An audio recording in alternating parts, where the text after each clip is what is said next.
ॐ सहना भवतु सहनौ भुनक्तु सह वीर्यं करवावहै तेजस्विनावधीतमस्तु मा विद्विषावहै। ओम शांति शांति शांति।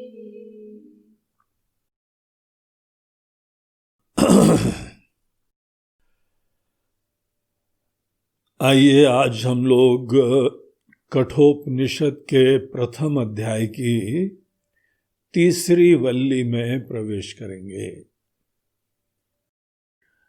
हम लोगों ने जैसे पहले देखा था कि ये यजुर्वेद का उपनिषद, इसमें मोटे तौर से 2 अध्याय हैं और प्रत्येक अध्याय के 3 सेक्शंस हैं। इन एक एक सेक्शंस को यहाँ पे वल्ली कहा जाता है। तो तीसरी वल्ली का आज शुभारंभ हो रहा है। दूसरी वल्ली में हम लोगों ने श्रेय और प्रेय की चर्चा से प्रारंभ करते हुए उस प्रश्न के उत्तर में, तीसरे प्रश्न के उत्तर में, कि यहाँ पे जिस समय जीव भाव नहीं रहता है उस समय क्या रहता है, कुछ होता है कि नहीं होता है। इसके उत्तर में यहाँ पे यमराज जी, जो कि ब्रह्म विद्या आचार्य हैं इस समय हमको उनको मृत्यु के देवता की तरीके से ज्यादा देखना उचित नहीं होता है। इस समय वो साक्षात ब्रह्म स्वरूप हैं जो हमको ब्रह्म का ज्ञान दे रहे हैं। हमारे आचार्य हैं, इस समय वो हमारे गुरुदेव हैं। मृत्यु के बारे में आपके मन के अंदर अन्य जो भी धारणाएं हो, उन सब चीजों को इसके समय छोड़ना चाहिए। गुरु को जिस समय हम देखें तो गुरु को व्यक्ति न देखें, गुरु को उसके कर्म के क्षेत्र के दृष्टि से न देखें, गुरु को उनकी उम्र के दृष्टिकोण से न देखें, गुरु को उनके लिंग के दृष्टिकोण से न देखें, गुरु को जो है उनके पद के दृष्टिकोण से न देखें। इस समय हमको ब्रह्म विद्या दे रहे हैं, जिनसे हमने इस प्रश्न की प्रार्थना करी है, बहुत उन्होंने हमको प्रलोभन देके अन्य वरदान लेने की कोशिशें करी, परीक्षा लेने के लिए। हम उस परीक्षा में उत्तीर्ण होके आज इस आशीर्वाद के पात्र बन रहे हैं कि हमको ब्रह्म विद्या सुनने को मिल रही है। जब भी हम अपने गुरु को देखें तो उनको साक्षात ब्रह्म देखें। अगर आप गुरु को भी ब्रह्म नहीं देख सकते तो आपकी ब्रह्म स्वरूपता की प्राप्ति में जीवन में कोई चांस नहीं। और जब हमको ब्रह्म विद्या का कोई आशीर्वाद दे रहा है, शिक्षा दे रहा है, इनसे महान हमारे लिए दुनिया में कोई नहीं है। जो सब लोग ये प्रवचन सुन रहे हैं, निश्चित रूप से सबके कोई न कोई इष्ट देवता होंगे। आपके लिए अनेकों संत लोग बड़े प्रेरक रहे होंगे। उन सब लोगों ने अपना आशीर्वाद दिया है, तब आप यहां पे पहुंचे हैं। ब्रह्म विद्या के श्रवण का सौभाग्य आपके जीवन भर के पुण्य का परिपाक है। अनेकों इष्ट देवता, अनेकों पितृ लोग, अनेकों बड़े बुजुर्ग लोग इन सब के जो है आशीर्वाद का भी परिपाक है। इसीलिए जो हम आज अगर ब्रह्म विद्या के अपने गुरुदेव को देख रहे हैं, यहाँ पे नचिकेता के सामने जो आचार्य विराजमान है, हमारे लिए इनके अलावा न कोई ब्रह्म है, न कोई देवता है, न कोई भगवान है, न कोई संत है। इस प्रकार से आपको अपने गुरुदेव को देखना आना चाहिए। इसीलिए हम लोग ऐसे श्लोक भी गुरु स्तुति में करते हैं कि गुरुर् ब्रह्मा गुरुर्विष्णु गुरुर्देवो महेश्वरः गुरु साक्षात परब्रह्म। ये बोलने की बात नहीं है, सब कुछ लोग पता है, लेकिन तो भी हमारी अनेकों के प्रति श्रद्धा आस्था वहीं पे ज्यादा बनी हुई है। संस्कार वशात, आदत वशात, अनेकों वर्षों से उपासना वंदना करने के वजह से एक कंडीशनिंग बन जाती है। हमारे आध्यात्मिक यात्रा का इन्होंने आगाज करवाया तो ऐसे बच्चों की तरह से भावुक होकर वहां पकड़ लेते हैं। जो यहां ब्रह्म विद्या दे रहे हैं वो उनके सामने भी गौण है। अगर हम इस समय ब्रह्म विद्या के आचार्य के समक्ष अन्य सब का निषेध नहीं कर सकते तो हमारी आस्थाएं डिवाइडेड हैं। आपकी आस्था यहां पे समग्र रूप से है ही नहीं। आपको लगेगा कि हाँ हमारे वो देवता दे देंगे, हमारे वो संत दे देंगे, हमारे वो स्कूल के टीचर दे देंगे, हमारे नर्सरी के टीचर भी थे, हमारे स्कूल के टीचर भी थे, हमारे कॉलेज के टीचर भी थे, अनेकों हमारे गांव में एक संत आते थे, उन्होंने भी बताया। अगर वो सब दे सकते तो ये दिन ही नहीं आता। अगर वो सब दे सकते तो फिर हमको आज जीव होके भटकने की नौबत ही नहीं आती। और ये सब लोग वही एक ही ईश्वर का रूप हैं, लेकिन जब ईश्वर उन रूपों में आए थे तो हमको ब्रह्म विद्या दे ही नहीं सकते थे।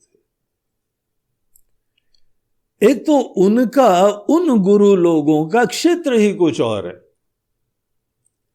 किसी का कार्य था हमको अक्षर ज्ञान देना, वो भी गुरु हैं। किसी का कार्य था, हमारे माता पिता भी गुरु हैं। चलना फिरना उठना बैठना उन्होंने हमको सिखाया। अनेकों लोगों ने हमको ईश्वर की भक्ति भी सिखाई, वो भी बहुत ही जीवन में महत्वपूर्ण रोल था। लेकिन न वो ब्रह्म विद्या दे सकते थे, न उस समय आप ले सकते थे। इसीलिए हमको कोई भी पास्ट की चीज इस समय बाधक नहीं बननी चाहिए। अगर हम एक ही अपने आचार्य को साक्षात परमात्मा समझें, जो अपने इष्ट देवता को परमात्मा समझे, जो ब्रह्म विद्या के आचार्य को हमारे भगवान यही हैं, हमारे लिए और कोई नहीं भगवान है, क्योंकि भगवान ही इस रूप में आके हमको ज्ञान देते हैं। ब्रह्म का ज्ञान ब्रह्म के अलावा कौन दे सकता है? आज जो ब्रह्म का ज्ञान दे रहे हैं वही ब्रह्म हमारे सामने आए, प्रकट हुए, हमारे पर आशीर्वाद देने के लिए प्रकट हुए। इसीलिए यमराज जी को साक्षात ब्रह्म देखते हुए सत्यम ज्ञानम अनंतम ब्रह्म, सच्चिदानंद ब्रह्म, जगत के अधिष्ठान ब्रह्म, एकमेव द्वितीयम ब्रह्म, जो ब्रह्मा विष्णु महेश की आत्मा है, जो समस्त दुनिया की आत्मा है, आज वो आत्मा शरीर धारण करके हमारे सामने प्रकट हो गई। अहो भाग्य है हमारा। अब ये संयोग था नचिकेता है कि वहां जाके उसको ये संवाद सुनने को मिल रहा है। इसीलिए वहां पे किसी भी पद पे हो, हम अपने गुरुदेव को बोलें और उसके उपरांत बोलें कि हे पूर्व जर्नलिस्ट, हमारे गुरुदेव पूर्व जर्नलिस्ट थे, शोभा देता है क्या? हे ब्राह्मण, किसको बात कर रहे हो? अपने गुरु जी को बात कर रहे हो। अच्छा, ना हम गुरु जी को हे ब्राह्मण बोल सकते हैं, हे हाईली इंटेलिजेंट प्राणी। अच्छा, तुम कितने इंटेलिजेंट प्राणियों से मिले हो जीवन में, उनमें से ये भी एक है। ये सब एटीट्यूड्स हमारी ही श्रद्धा को ही मलिन दिखाती है। अगर आप अपने गुरु को ब्रह्म नहीं देख सकते हैं तो फिर वो ब्रह्म आपको ब्रह्म कैसे ज्ञान देगा? आपके देखने में असमर्थता आपके ज्ञान के अंदर बाधा है। मात्र आपकी ऐसी दृष्टि आपको जीवन में असमर्थ बना देगी ज्ञान की प्राप्ति में। और बच्चों की तरीके से जैसे अन्य जगह हमारी भावनाएं बटी पड़ी हुई हैं, यहां से भावनाएं खत्म हो जाएगी, वहां भावनाएं के लिए भाग जाएंगे और वहां भजन कर लेंगे। तो ये सब बालवत अपनी अविवेक की बातें किनारे करके, इनसे ग्रो करके एक जगह ब्रह्म बुद्धि रखो। और अगर आप एक व्यक्ति को ब्रह्म नहीं देख सकते हैं तो ये भी व्यक्ति ब्रह्म कभी बन ही नहीं सकता है ना। हमारे जीवन में ब्रह्म स्वरूपता में जगने की संभावना कब होगी? जब ये विश्वास हो कि व्यक्ति रहते रहते आदमी ब्रह्म का ज्ञान प्राप्त कर सकता है। विश्वास है तो कम से कम अपने ब्रह्म विद्या के आचार्य को यहां पे यमराज जी को इस दृष्टि से देखिए। तो इनका क्योंकि हमको और कोई नाम नहीं पता है, इसीलिए हम ब्रह्म विद्या आचार्य आदर से उनका जो भी नाम है वो बहुत ही श्री श्री करके बुला लेंगे। तो वो जो है यहाँ पर नचिकेता को बहुत प्यार से धीमे धीमे श्रेय प्रेय के मार्ग से चालू करते हुए हमको उसी ओम शब्द से प्रतिपादित हमारी ब्रह्म स्वरूप आत्मा के अनेकों लक्षण उन्होंने बताए। और पिछली वल्ली के अंत में एक बहुत महत्वपूर्ण बात बताई थी कि देखो, तुमको बौद्धिक ज्ञान हो जाए वो ज्ञान महत्वपूर्ण होता है। बौद्धिक ज्ञान प्रेरक होता है, बौद्धिक ज्ञान दिशा निर्धारक होता है, संशय विधारक होता है, लेकिन अपरोक्षानुभूति के लिए अपने आप में पर्याप्त नहीं होता है। हम खुद जग जाएं, आपको ये बोलने की सोचने की जरूरत नहीं पड़े, आप खुद ही देख लें, हम ही हैं वो। बहुत स्पष्टता से ये निर्धारण हो जाना, इसको अपरोक्षानुभूति बोलते हैं, इसको ब्रह्म का साक्षात्कार बोलते हैं। ये जो जीव है, जीव के रहते रहते नहीं होता है, जीव अपने ही आपको शनै शनै गौण बनाता है। संसारी व्यक्ति का जीवन अपने ही जीवत्व को, अपने अभिमान को ही जीवन के मध्य में रख के फिर सब रिश्ते नाते, भोग विलास, खाना पीना, साधना, भजन, घूमना फिरना सब जीव करता है। जो हमको अच्छा लगा वो प्रिय है, जो नहीं अच्छा लगा प्रिय, छोड़ो, अलग करो, तुम तो मजे लो। कौन मजे ले रहा है? मजा वो ही लेगा जो अपने आप में मजा विहीन है। आनंद की अनुभूति वही करेगा जो आनंद से रहित है। जुगाड़ अनेकों व्यवस्थाओं की वो करेगा जो अपने अंदर असुरक्षित है। तो इस बात को देखो, हमारे अनेकानेक व्यवहार हमारे ही मन में हमारी संकुचित अस्मिता का सूचक है। असुरक्षित अस्मिता, अपूर्ण अस्मिता, संकुचित अस्मिता, परिच्छिन्न, लिमिटेड है इसी टाइम और स्पेस में, इसी बॉडी मात्र में कन्फाइंड है। इसीलिए किसी को बताया हम कहाँ रहते हैं, ये लीजिए हमारा कार्ड, ये हमारा एड्रेस। उस समय आप ब्रह्म स्वरूपता का परिचय देते हैं क्या? तो हमारे ही मन में हमारी एक अस्मिता विराजमान है। हर प्रकार का व्यवहार आज तक उसी आइडेंटिटी को आधार बना के हम करते आए, और यही एक संकुचित, परिच्छिन्न, नश्वर, अपूर्ण, असुरक्षित जो मैं है, आज उसको ईश्वर कृपा से ये इंफॉर्मेशन प्राप्त हुई, बौद्धिक ज्ञान प्राप्त हुआ है। तो यहां पर जब तक ये व्यक्ति शनै शनै गौण नहीं होगा, हम प्रधान होके जीते हैं, आप गौण होके जीना सीखो, उसको बोलते हैं दैवी गुण। आप ही इंपॉर्टेंट हो, दूसरा सब आपके लिए खिलौने हैं। अनुकूल हो जाए तो अच्छा है, नहीं अनुकूल हो जाए तो मारो लात, अलग करो उसको, कोई भी हो। यही रहा है ना हमारा आचरण।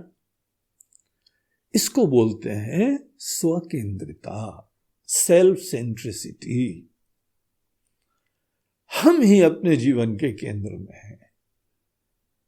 तो पिछले खंड के हमको अंत में ये बताया कि अगर कोई व्यक्ति ने ये ज्ञान सुन लिया, प्राप्त कर लिया, लेकिन व्यवहार में सदैव मैं को प्रधान बना के जीता है, ऐसे व्यक्ति में जागृति नहीं होती। वो इसी ज्ञान से थोड़ा प्रेरित होता जाएगा, संभावना पता लगेगी, लेकिन व्यवहार में वो ही छोटा प्राणी बना रहेगा। क्या फायदा होगा ज्ञान से आपको? अगर सब सुन सुना के भी वही संकुचित, वही कॉम्प्लेक्स रिडन, वही अनेकों इनसिक्योर, वही अनेकों जो है वह इतना फ्रेजाइल अहम, सदैव मैं को चोट लग जाना, सदैव मैं घायल हो जाना और कहीं कहीं प्रसन्न हो जाना, ऐसी हमारी अस्मिता बनी रहेगी। आपको ब्रह्म ज्ञान का क्या फायदा हुआ? होने दो एक जगह ब्रह्म, होने जो एक कॉन्शियसनेस। यद्यपि ये सही बात है कि वो अल्टीमेट रियलिटी है, लेकिन आपको क्या फायदा हो रहा है? आपका दैनंदिन जीवन तो वही जो है अभी पराधीन, इनसिक्योर, अपूर्ण, वही चल रहा है ना। यहां पे संभावना है कि ये मैं की जगह आप ब्रह्म में को मैं की तरह जान जाए। ये असली चैलेंज। केवल उसका इंफॉर्मेशन, उसका ज्ञान हो जाना कि हाँ बस यही अल्टीमेट है, यही सत्य है, मगर आपको क्या फायदा हो रहा है? हर गुरु का यही एकमात्र ऑपरेशन होता है, वही हमको ये सब ज्ञान देते हैं, लेकिन उनका ज्ञान तब तक यह उपदेश चलता है, मार्गदर्शन चलता है, जब तक इस यहां पे संकुचित मैं की जगह यहां पे ब्रह्म आ जाए, इस धरातल पे ब्रह्म आ जाए। इस चीज के लिए तीसरी वल्ली चालू हो रही। ये बड़ी इंटरेस्टिंग है, इसीलिए तीसरी वल्ली कैसे कनेक्शन है, देखिए एक एक खंड का दूसरे खंड के साथ। तो वो यहां पर तीसरी वल्ली के पहले इसको कहते हैं संगति, कनेक्टिविटी, कनेक्शन देखना। एक चैप्टर का पिछले चैप्टर से कनेक्शन, एक श्लोक का पिछले श्लोक से कनेक्शन। तो अपने शास्त्रों में इसको बोलते हैं संगति को डिस्कवर करो, कनेक्शन डिस्कवर करो। तो तीसरी वल्ली की संगति दूसरी वल्ली के साथ इस प्रकार की है कि जो यहां पे श्रवण कर रहा है, जो एक जिज्ञासु है, जो एक साधक है, अब सच्चाई में जियो, रियलिटी में जियो, अपने अंदर असलियत जानो। तुम अच्छे इंसान हो, धार्मिक इंसान हो, श्रद्धालु इंसान हो, अपने क्षेत्र में आदरणीय इंसान हो, कर्म के क्षेत्र से आपने बहुत सारी चीजें जो है उपलब्ध करी हैं, सिद्ध करी हैं, प्रतिष्ठा प्राप्त करी है, और धीमे धीमे इन सब चीजों की जिज्ञासा हुई है और बड़ी श्रद्धा पूर्वक आप इन चीजों का श्रवण कर रहे हैं। जहां तक संभव होता है बहुत सारे लोग व्यक्तिगत आके अध्ययन करते हैं, लेकिन अभी ऐसे जो है काल इस प्रकार का है कि घर बैठ के भी आपको ईश्वर कृपा से ये सब वेदों का मूल सार, वेदांत, वेदों का अंतिम निष्कर्ष आपको घर में बैठ के सुनने को मिल रहा है। ये आपके पुण्य के परिपाक है। तो यहां पे हम आज भी एक जीव हैं और इस जीव को ब्रह्म स्वरूपता तक यात्रा करनी है। आपको पता है कि एक ऐसे सच्चिदानंद स्वरूप सत्ता होती है, चिन्मयी सत्ता होती है, लेकिन हम तो एक इंडिविजुअल है। केवल ये बोलने मात्र से हम जो है ब्रह्म नहीं हो जाते हैं, बार बार बोलें तो भी नहीं हो जाते। किसी चीज को बार बार रिपीट करना ये जप में होता है। जप की साधना में यही होता है, किसी चीज को आप ईश्वर का नाम लेके बार बार उसमें रमते रहिए। आप ईश्वर के नाम में रमते रहिए, आप ईश्वर नहीं हो जाते हैं, आप एक भक्त हो जाते हैं। श्रद्धा बढ़ सकती है, आपके अंदर एकाग्रता हो सकती है, लेकिन आप जो है किनारे खड़े होके ही भजन चालू करा है, बाद में आप देखिएगा अंत में फिर किनारे खड़े होंगे। क्यों डेली करना पड़ता है? क्यों एक बार आपने जप करा तो आप वहां से जीव खत्म हो गया, ब्रह्म ही निकला? जैसे कि कोई जो है वह कीड़े का जन्म होता है, तितली का जन्म होता है, तो पहले लार्वा होता है, उसके बाद उसके अंदर से एक मेटामॉर्फोसिस की प्रोसेस होती है, प्यूपा बनता है, प्यूपा में से फिर कैटरपिलर, फिर बटरफ्लाई, वो वहां से बन जाती है। ट्रांसफॉर्मेशन हो गया। कहां पे ये एक छोटा लार्वा था और कहां पे फाइनल आपका जब खत्म हुआ तो पता लगा पंख निकले, आप उड़ गए। कहां? ब्रह्मलोक जा रहा हूं। अब कहां कीड़ा रहा, अब कहां जीव रहा? एक बार अगर आप जब ऐसे भाव से करो तो आपको तो वो बन के उड़ जाना चाहिए था। कितने साल से कर रहे हो और कितने भाव से कर रहे हो, लेकिन आज भी जीव के जीव। तो असली जो है शास्त्र का तात्पर्य, रहस्य इस चीज में है कि यहां पर एक जीव का एवोल्यूशन हो। अभी तक जीव का इंफॉर्मेशन हुआ, उसको इंफॉर्मेशन वॉज वेरी सिंटिलेटिंग, बहुत ही जो है रोमांचकारी थी, बहुत ही अद्भुत सी थी, बड़ी इंस्पायरिंग थी। वाह वाह कहने की इच्छा होती है। जैसे कोई मुशायरे में बैठा है, वाह वाह वाह वाह। एक सज्जन तो हमारे वहां बॉम्बे में प्रवचन में आते थे, वो थोड़ा सा जो है वो पीने वीने की आदत से भी बेचारा कलुषित हो गया था, लेकिन तो भी सत्संग में आता था। तो इसीलिए कोई उसको डिस्टर्ब नहीं करता था। बोलते चलो बिगड़ा हुआ है, सत्संग में आना चालू हुआ है, अभी धीमे धीमे शायद सुधर जाएगा। तो महाशय बाकी सब लोग तो बैठते थे, कोई कुर्सी पे, कोई जमीन पे, बाकायदा अच्छी तरह से। वो आके पैर फैला के लेट के यूं सुनते थे। बस इतना उसका शिष्टाचार था, पैर कभी हमारी तरफ नहीं करे उसका बस इतना ही आदर था। उसका आना पैर फैला के जैसे यूं लेट के उस मुद्रा में सुनना और राइट जगह हंसना, ऐसा भी नहीं है क्यों सुन नहीं रहा था। जब गंभीर बात हुई तो ध्यान देता था, और जब उसको मजा आता था तो एकमात्र वो व्यक्ति था पूरे हॉल में जो वाह वाह करता था, बिंदास हंसता भी था खोल के। सब लोग सोचते थे कि यार हमको क्यों नहीं हंसी आ रही है, क्या हमने जोक नहीं समझा क्या?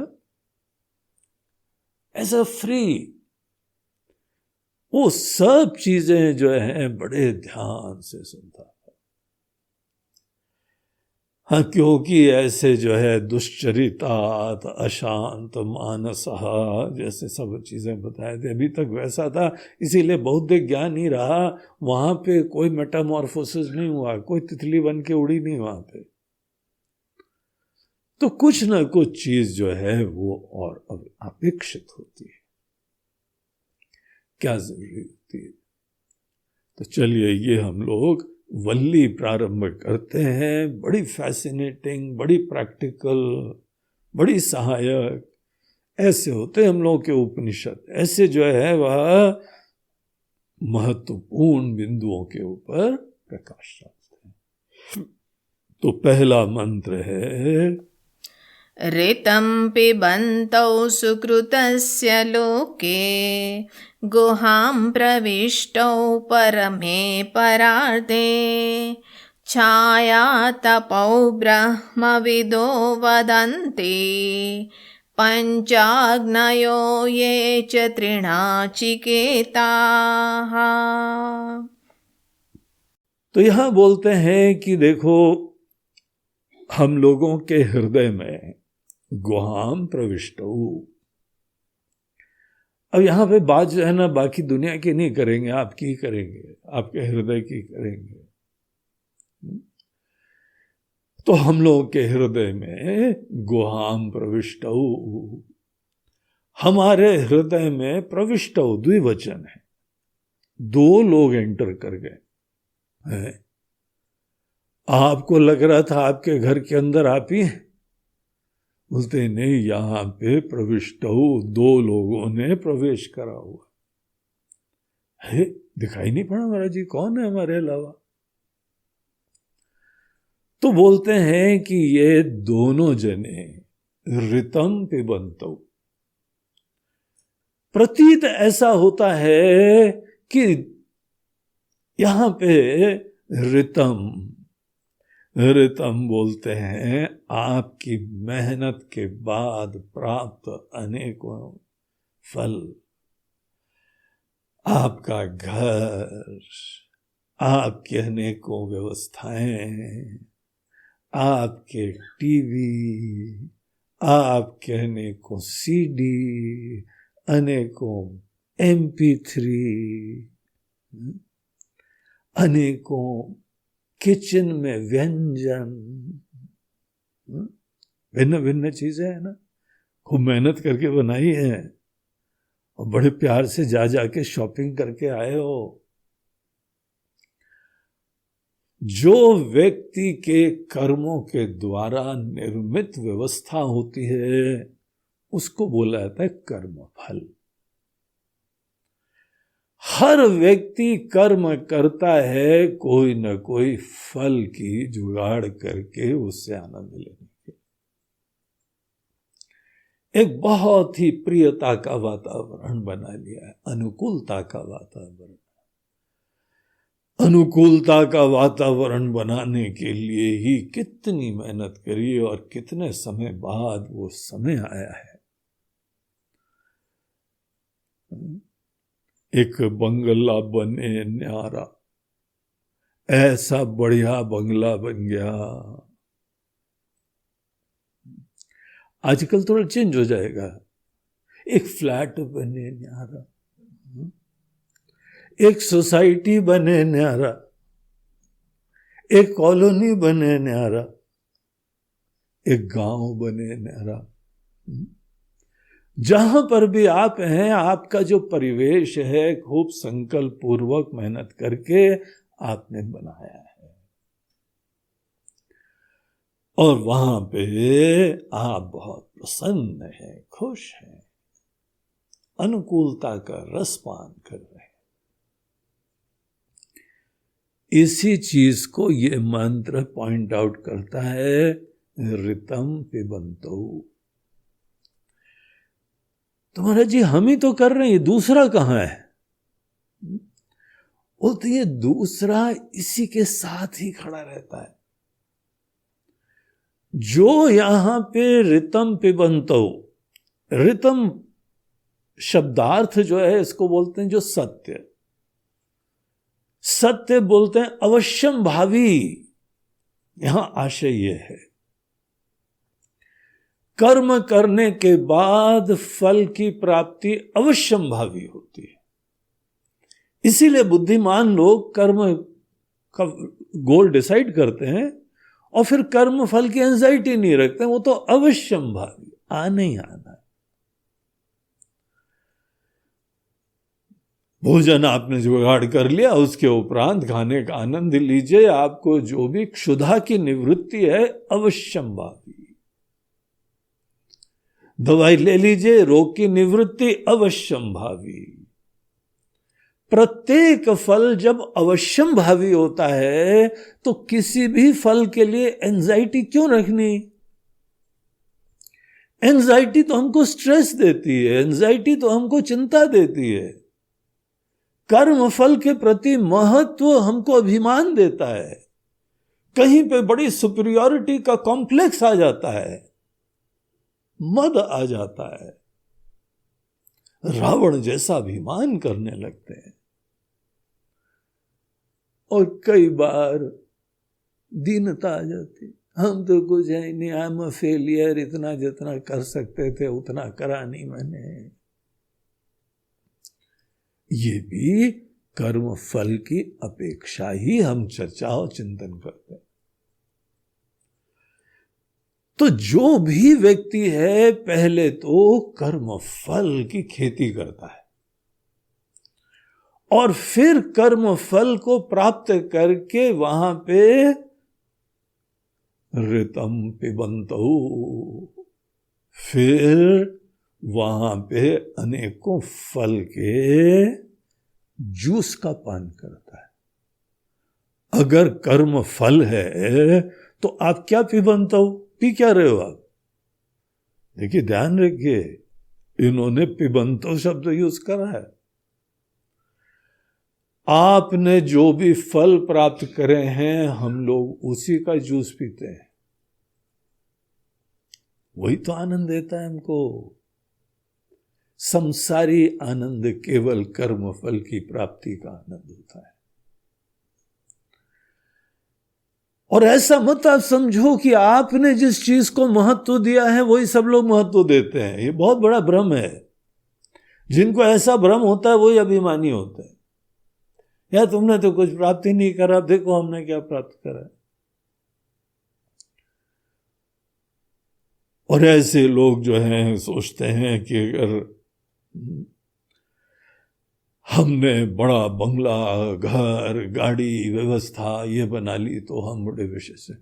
आप अपने से थोड़े ऊंचे की तरफ देखोगे ना तो आपका अभिमान फ्लैट हो जाएगा, आप कुछ नहीं हो ये पता लगेगा। ये भी क्या जीवन है? एक छोटे से फ्लैट में रहते हो। नहीं महाराज जी, छोटा सा नहीं है, काफी बड़ा है। आपको बताएं कितना स्क्वायर फीट है? बोलते हैं क्या स्क्वायर फीट, यहाँ पे देखो ये पड़ोस वाला स्क्वायर माइल्स में रहता है, तुम स्क्वायर फीट में रहते हो। यार कुछ तो जीवन में कर लेते हैं। जीवन पूरा जो है गंवा के तुमने स्क्वायर कुछ फीट में ही मात्र प्राप्त करी, इतनी प्रॉपर्टी केवल प्राप्त करी है। अरे नहीं, इसी में बड़ा रस आ रहा है महाराज जी। हाँ, तो रस अगर इसमें आ सकता है तो रस झोपड़ी में भी आ सकता है। क्या तुम्हारी फ्लैट की विशिष्टता है? लेकिन ये पर्सन टू पर्सन डिफर करता है। कोई जो है वह, हम लोग शिव महिमा स्तोत्र पढ़ रहे थे, शिव जी शमशान में रहते हैं, ऐसे मस्त रहते हैं, ऐसे कृतार्थ रहते हैं, वो पता नहीं कोई और ही रस का पान करते हैं। तो ये हमारे जो प्रायोरिटीज और महत्व की चीजें नहीं है, ये बहुत ही सब्जेक्टिव है। दूसरे के अंदर हो ये कोई आवश्यकता नहीं होती। इनफैक्ट इतनी संवेदनशीलता होनी चाहिए। हर दुनिया के व्यक्ति को आप निकटता से देखें, वहां पता लगता है total different set of priorities से प्रेरित हो रहा है इंसान। खिलाड़ी है, उसको ऐसा मतलब ही नहीं है, उसको तो मतलब है खेल। कहीं कोई फिल्म मेकर है, उसको इससे मतलब ही नहीं है, सब होता है फिल्म बना लूंगा। अभी ये कंगना का प्रसंग चल रहा है, उनका घर बार ऑफिस तोड़ा गया, तो उसके मन में एक ही प्रेरणा, अब तो मैं एक फिल्म बनाऊंगी। उसका घूम फिर के सपना ही है, उसका जीवन ये है, उसकी प्रायोरिटी है, उसकी प्राथमिकता ये है। अब कश्मीर पे भी फिल्म बनाऊंगी और पीओके पे भी बनाऊंगी।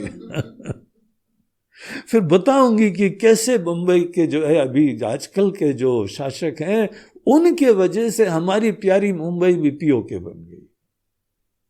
बंबई नहीं पीओके है, इन लोगों ने बना दिया है पीओके।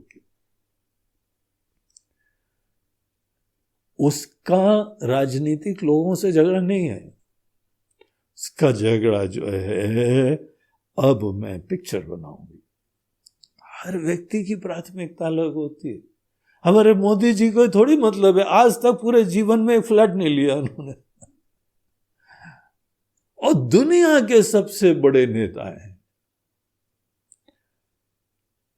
ऐसा जो है व्यक्तित्व तो हो गया है। उनके जन्मदिन पे देखिए कहां कहां से जो है उनको फेलिसिटेशंस प्राप्त हुए। दुनिया के बड़े बड़े लोग उनको प्रणाम कर रहे हैं। बस एक ही चीज रह गई उनको बाबा जी बोलने के लिए। शुरुआत तो कर दी है दाढ़ी वाड़ी से। सन्यासी है वो पूरे दिल के, मस्त मौला है, उनकी प्रायोरिटी नहीं है। हर व्यक्ति की उनका प्रायोरिटी यह है कि मेरा देश अच्छा हो जाए। इस समय तो टारगेट है कि जो 75th इंडिपेंडेंस की एनिवर्सरी होगी, उस समय देश का पासा पलट दूंगा मैं।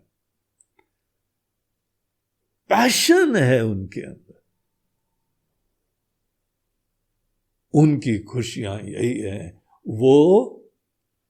वो भी ऋतम पिबंतो, वो भी अपने कर्म फल के रस का पान करके धन्य होना चाहते हैं। लेकिन वहां पे एक छोटा असुरक्षित दीनहीन जीव नहीं है, वहां पे बड़ा उदार इंसान है। तो ये डिफर करता है, हर व्यक्ति पर्सन टू पर्सन डिफर करता है।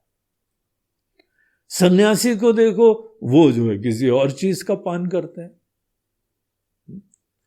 नेता को देखो किसी और चीज का पान करते हैं। वैज्ञानिक को देखो किसी और चीज का पान करते हैं। कोट की कहां बटन कहां लगानी ये भी नहीं ध्यान रहता, कुछ भी टाई इधर लगे, बाल इधर है, मस्त घूम रहा है। आर्टिस्ट लोगों को देखो, हमारे जो है वो हुसैन कौन थे, इंदौर के ही थे, ऐसे बाल बाल नंगे पैर घूम रहे। उनसे किसी ने बोला चप्पल, बोला चप्पल तुम लोग यूज करो, जीवन भर नंगे पैर। उनके लिए ऋतम पिबंतो कुछ और। हर व्यक्ति के लिए, आपके लिए जो जो सुख है वो दूसरे के लिए नहीं है। बहुत ज्यादा अपने सुख के ऊपर जो है महत्व मत दो, गर्व मत करो। दूसरा व्यक्ति शेयर ही नहीं करता ये सब। बोलता क्या फोकट में यारी का बच्चों की तरह लगा है, इन्हीं चीजों में पड़ा रहता है। लेकिन एक चीज कॉमन है, आप दुनिया में कहीं पर भी चले जाइए,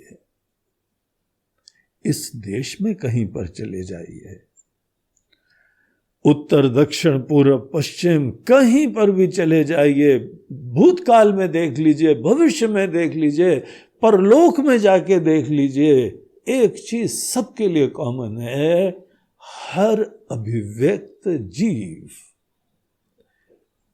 अपने अपने कोई भी धारणाओं से प्रेरित होते हुए एक अपना आशियाना बनाता है, और आशियाने में उसके हिसाब की जब अनुकूलता बन जाती है उसका ही रसपान करता है। मेजॉरिटी, कुछ इसमें एक्सेप्शंस होते हैं, वो भी आगे हम लोगों को बताएंगे वो। लेकिन ये एक यूनिवर्सल फैक्ट है। इसी हृदय के अंदर एक यहां पे व्यक्तित्व, एक प्राणी, एक इंडिविजुअलिटी, एक जीव विराजमान है,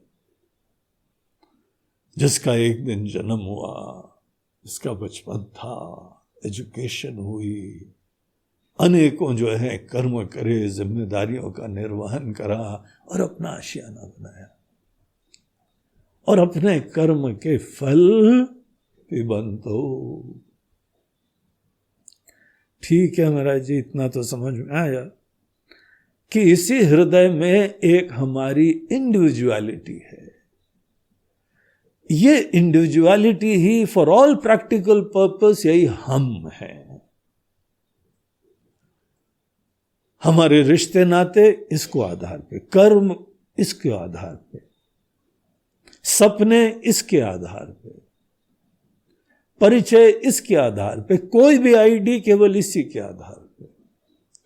आपका पासपोर्ट, आपका आधार कार्ड, आपका समस्त आइडेंटिटीज सब केवल इस इंडिविजुअलिटी, इस जीव के आधार पे। ये जीव, हर व्यक्ति अपने आप को समझता है, और जिसको उपनिषद का ज्ञान नहीं हुआ वो सदैव सोचता है कि हमारी खुशियां हमसे बाहर से ही आती हैं। वो बहिर्मुख होता है, इसीलिए बाहर दुनिया में कुछ ना कुछ जुगाड़ करता रहता है। कुछ लोग जो हैं वो भी सीख कर रहे हैं, लेकिन वो योगी बन के सीख कर रहे हैं। जब कोई व्यक्ति अपने से बाहर आनंद प्राप्त करता है, कुछ व्यवस्था, कुछ जुगाड़, हाँ बहुत अच्छा हो गया, सब अच्छा हो, लेकिन बाहर से आपको जो है अनुकूलता मिल रही है, आपकी खुशियां बाहर से मिल रही हैं, उसको शास्त्र की टेक्निकल भाषा में भोगी कहा जाता है। आनंद तो प्राप्त कर रहे हैं, लेकिन आपसे बाहर से है। योगी शब्द उनके लिए यूज होता है जिनको आनंद चाहिए, लेकिन वो अपने अंदर से आनंद प्राप्त करते हैं। मन में कोई विशेष भावना, मन में है कोई शांति, मन में है निर्विकल्पता, मन में है समाधि, मन के अंदर ज्ञान, ये सब चीजें हमारे अंदर कुछ न कुछ प्राप्त करके हमारी खुशियां, हमारी सफलता इन चीजों से देखी जाती है। तो कुछ लोग भोगी हैं, कुछ लोग योगी हैं, दोनों जने ऋतम पिबंतो, सब लोग आनंद का पान कर रहे हैं। ये जीव स्पष्ट हो गया ना अब ये दूसरे महाशय कहां गए? बोलते हैं यहीं पर तुम्हारे ही हृदय में, तुम्हारे ही अज्ञान से छुपा। जब जब तुम अनेकों प्रकार के भोग भोग रहे हो, दृश्य देख रहे हो, शब्द सुन रहे हो, दृश्य का दर्शन कर रहे हो, इन सब दृष्टा श्रोता मनता विज्ञाता आदि आदि जब बन के हम अनुभूतियां प्राप्त कर रहे हैं, उस समय भी एक और सत्ता विराजमान, एक और मैं विराजमान है। कहां है वो? बोलते हैं हाँ, बस अज्ञान से छुपी हुई है, अज्ञान के पर्दे में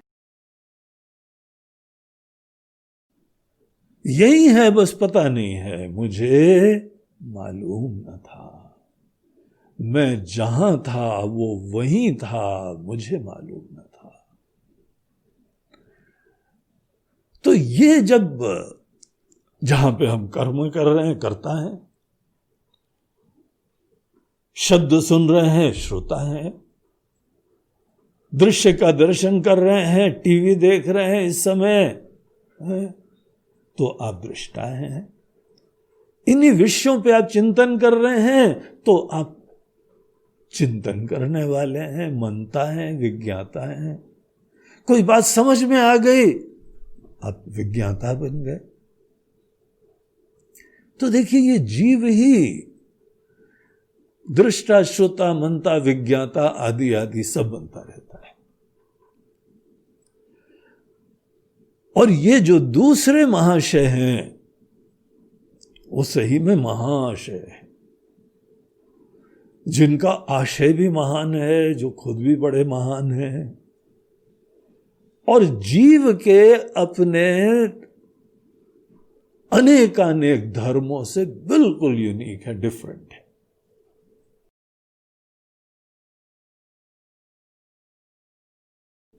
तो एक जो है अंधकार से कलुषित है, दूसरा प्रकाश की तरीके से चमचमा रहा है। एक को कुछ नहीं पता, सो रहा है, सपने के अंदर जैसे कल्पना है, और दूसरा प्रबुद्ध है। अरे वो अगर इतना ज्ञानी है तो हमको दे क्यों नहीं देता? अरे मांग लो, देगा। तो उन्हें मांगा कहाँ? तुमको तो बाहर के ही रितम पे बनता हो, तुम तो बिजी हो जाम पे जाम पीने में, जुगाड़ कर लिया है अपने खुशियों का, बस रिश्ते नाते भोग विलास अनुकूलताएं मजा ले रहे हो। तुमने मांगा कहाँ है? जब भी मांगो दे देंगे। तो ये यहां पे इसी दृष्टा श्रोता मनता विज्ञाता, हमारे गुरुदेव दूसरा शब्द यूज करते थे, वो एक चार्ट से पूरा जो है आत्मा का ज्ञान देते थे। तो बोलते हैं एक ओम है, और वो ही ओम जिस समय बॉडी माइंड इंटेलेक्ट हमारी तीन प्रधान फैकल्टीज से मैनिफेस्ट होता है तो परसीवर फीलर थिंकर बन जाता है। और परसीवर फीलर थिंकर जो है जब तक बहिर्मुख रहता है, बाहर objects, emotions and thoughts, perceiver objects देखता है, फीलर सदैव भावनाओं का अनुभव करता है। बुद्धि से वही चेतना अभिव्यक्त होती है, तो फिर वो यहाँ थिंकर बन के अनेकों प्रकार की बौद्धिक जिम्नास्टिक्स करती रहती है, उसका आनंद लेती रहती। तो जो ये परसीवर फीलर थिंकर है, इसी को जीव कहते हैं। ऑब्जेक्ट्स, इमोशंस एंड थॉट्स, ये जगत होता है। तो इस पूरे जगत को हम लोग जीव बन के देख रहे हैं। लेकिन ये दूसरा व्यक्ति कहां है? बोलते हैं कि आप सोचिए, दृष्टा को दृष्टा कौन बना रहा है? श्रोता को श्रोता कौन बना रहा है, मनता को मनता कौन बना रहा है। अगर हम दृष्टा की एनालिसिस करें तो दृष्टा यहां पे एक जीवन तत्व है जो कि दर्शन प्राप्त करने वाली फैकल्टीज के साथ आइडेंटिफाइड होता है। कुछ इक्विपमेंट होते हैं, फैकल्टी होती है, आंख होती है। आंख आदि जो फैकल्टी हमको दिखाने में सक्षम है, क्योंकि देखने की उत्कंठा है, इसीलिए आंख को हमने धारण कर लिया, आंख से आइडेंटिफाई कर लिया, फिर बाहर देख रहे हैं। क्लैडियोस्कोपिक दुनिया, रंगीन, अद्भुत, फिर हम दर्शन कर रहे हैं। तो जो ये दृष्टा है, इसी दृष्टा की आत्मा की तरीके से एक केनोपनिषद में इसके संदर्भ में मंत्र आता है, यत् चक्षुषा न पश्यति येन चक्षुंषि पश्यति। जिसको आंख नहीं देखती है लेकिन जिसके वजह से आंख देख रही है, तदेव ब्रह्म त्वं विद्धि नेदम यदिदम उपासते। तुम बाहर किसी को बड़ा महत्वपूर्ण समझ के वंदना कर रहे हो, बोलते हैं भैया वो ब्रह्म नहीं होता है। ब्रह्म होते हैं जिसके वजह से आप देख पा रहे हैं, जिसके वजह से आप बोल पा रहे हैं, जिसके वजह से आप सुन पा रहे हैं, सोच पा रहे हैं। उस ब्रह्म की ही कृपा है कि हम देख पा रहे हैं। अब आप उसको किसी दृश्य की तरह से देखना चाहो, यहां कहां है, लाओ सामने। तमिलनाडु में एक पॉलिटिकल पार्टी है, बोलती है कि हम कोई भगवान को नहीं मानते।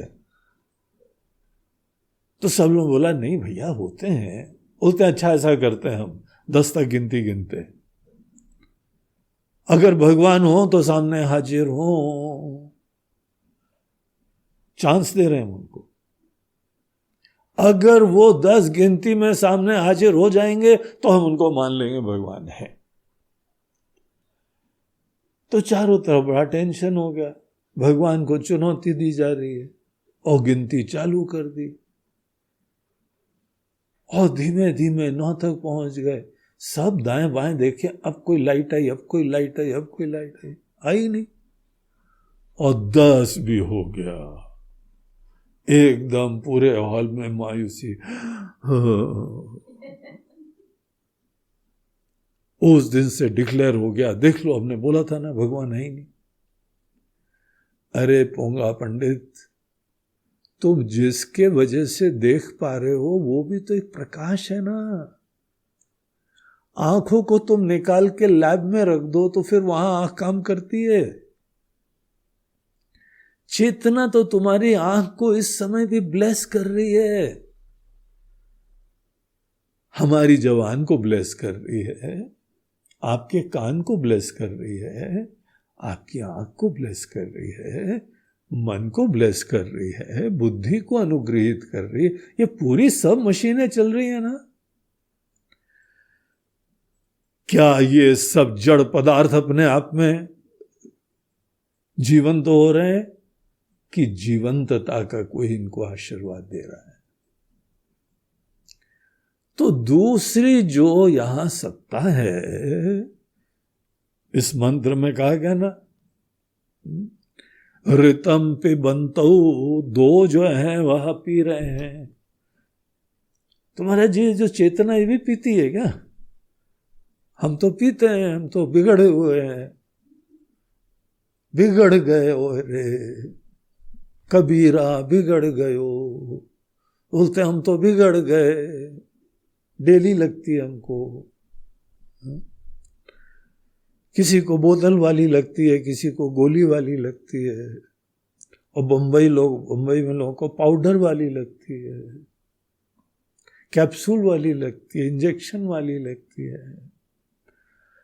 अरे जी हम लोग जीव तो बिगड़ गया है ना, क्या रिदम पिबंतो मतलब वो भी पीते हैं क्या? तो यहां पर शंकराचार्य जी बोलते हैं देखो जो सतत तुमको आशीर्वाद दे रहा है, ऐसा लगता है कि वो पी रहा है लेकिन वो पूर्ण काम इतना उदार है, तुमको इतना प्रेम कौन करेगा यार? तुम इतना प्रेम किसी को कर पाए? जितना प्रेम वो चिन्मय स्वरूप ब्रह्म हमको हर पल करता है। देखने का आशीर्वाद, सुनने का आशीर्वाद, सांस लेने का आशीर्वाद, ये सब चेतना का आशीर्वाद है। इतना प्रेम से युक्त है, उसको क्या पीने की जरूरत है? कैसा आनंद का धाम है, करुणा का निधान है वो। जो सो कॉल्ड कॉन्शियसनेस, उसको आनंद स्वरूप कहा जाता है।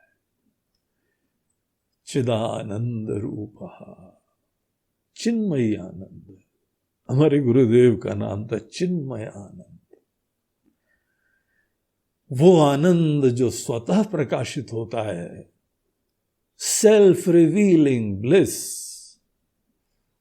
ऐसे को क्या पीना है? हाँ, साथ में पल हर क्षण, हर पल, हर जगह आपको अनुग्रहित करता है तो ऐसा लगता है कि पीने वाले के साथ है ये। यहां शंकराचार्य जी इस चीज को समझाते हुए बोलते हैं, ऐसे प्रयोग को शास्त्र में कहा जाता है क्षत्रिय न्याय ना। एक क्षत्रिय न्याय होता है। क्षत्रिय न्याय ये होता है कि अनेकों लोग छाता लेके कुछ एक मंडली जा रही, तो उसमें एक ही छाता पकड़ा हुआ था, लेकिन क्या बोलते हैं क्षत्रिय लोग जा रहे हैं,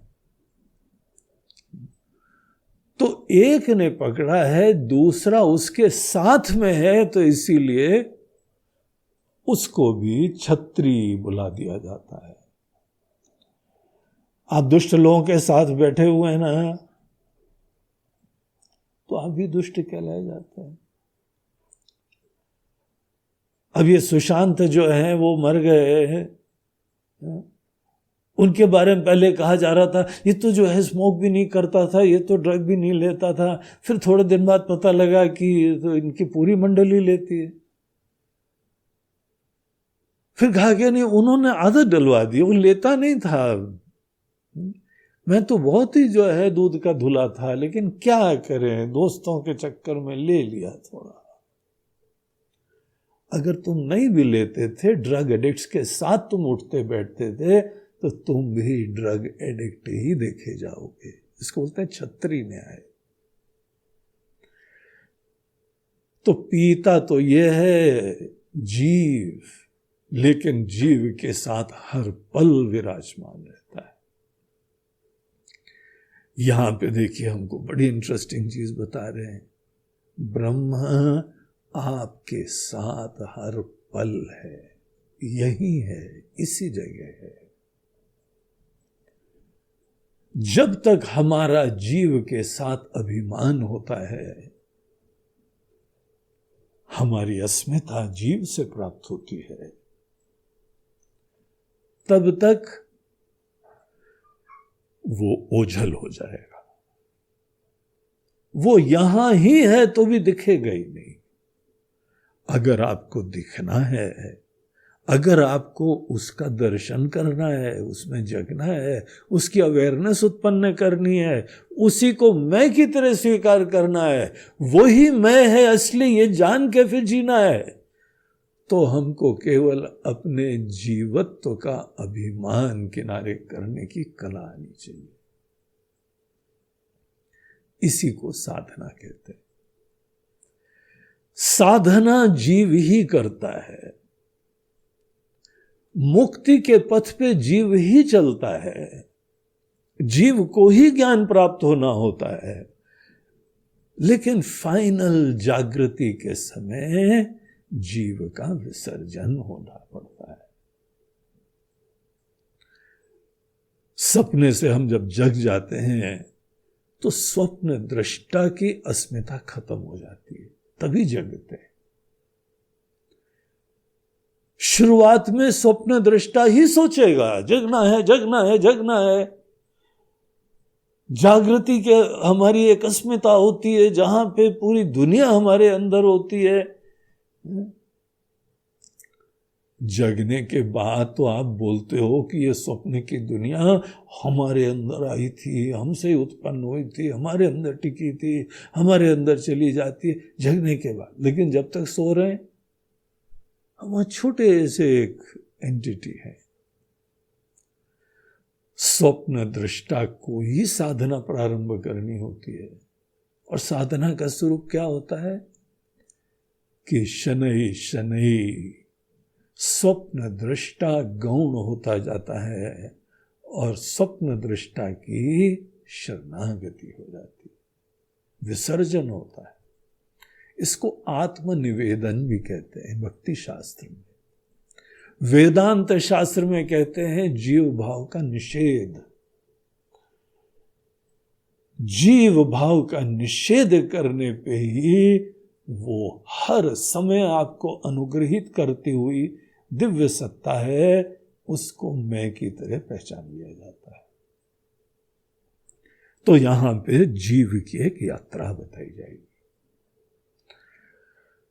जीव को हम कैसे जो है संस्कृत करें, शुद्ध करें, तैयार करें।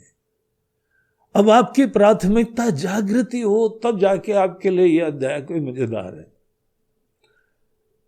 अगर केवल इंफॉर्मेशन में ही रमना है, उसी का रितम पिबंत उसके आनंद पीना है तो पीते रहो, कोई बात नहीं, थोड़े दिन खूब घट के पियो, इन सब चीजों का बौद्धिक आनंद लो, वाह वाह करते रहो। लेकिन अगर आपको इस जीव का विसर्जन करके खुद अपनी वास्तविकता में जगना है तो उसके लिए यात्रा इस वल्ली के अंदर बताई जाएगी। वो फिर हम लोग कल से करेंगे। ओम नमः पार्वती पते हर हर महादेव। आज का हम लोगों का ये प्रवचन प्रायोजित हुआ है ऑस्ट्रेलिया में विद्यमान हमारे एक शिष्य, उनका पूरा परिवार बड़े आत्मीयता से जुड़ा हुआ है, श्रद्धालु है, मूल रूप से अहमदाबाद निवासी हैं और इस समय ऑस्ट्रेलिया में इंजीनियर है, वहां पे कार्य कर रहा है, केमिकल इंजीनियर है। तन्मय पटेल और उनकी श्रीमती विराली पटेल, उन लोगों की तरफ से आज का ये प्रवचन प्रायोजित हुआ है। बड़ा श्रद्धालु है, बड़ा सेवाभावी है, सदैव जो है ऐसे कामों में आगे आके अपनी सेवा देता रहता है और बहुत ही नियमित रूप से एक एक श्लोक का अध्ययन करके यहाँ पर रिकॉर्डिंग करके भेजता रहता है स्वामी जी वगैरह को। माता जी इसको चेक करिए और गाइडेंस दीजिए और बताइए। तो बहुत ही ईश्वर की कृपा है। उनके माता पिता भी वैसे ही निष्ठावान हैं, बड़े श्रद्धालु हैं, सेवाभावी हैं। तो उनकी तरफ से प्रायोजित है। उनको दोनों पति पत्नी और ईश्वर कृपा से अभी उनका परिवार का और विस्तार हुआ। सब पूरे परिवार को हमारी बहुत बहुत शुभकामनाएं और आशीर्वाद। हरि ओम।